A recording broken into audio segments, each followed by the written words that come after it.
ये देखिए old city में से हम गुजर रहे हैं बाहर, लेकिन हमने जाना किस तरफ है ये हमें इसका कोई आइडिया नहीं है। ठीक है,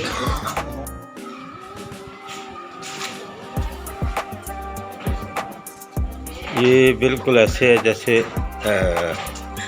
अंतालिया की वो ओल्ड टाउन थी ना, जहाँ से हम गुजर रहे थे, तो सामने समंदर था। बिल्कुल इसी तरह का एक लुक यहाँ पर दे रहा है।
जी तो अज़रबैजान का ये जो बाकू है, बाकू की गलियाँ भी ऐसे हैं जैसे तुर्की की अंतालिया की ओल्ड टाउन जो है ना, बिल्कुल उसी तरह। वैसे ये है ओल्ड टाउन, जहाँ पर अगर आपने देखा है कि इसका जो, अगर आप नीचे देखो तो इसका जो फर्श है ना वो देखें।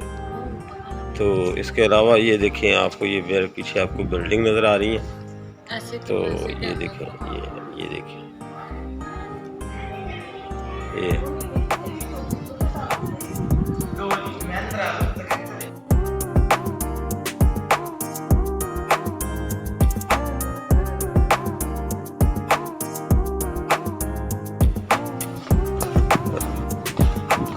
पुराने तर्ज के ये जो फर्श लगे हुए ना, ये देखिए।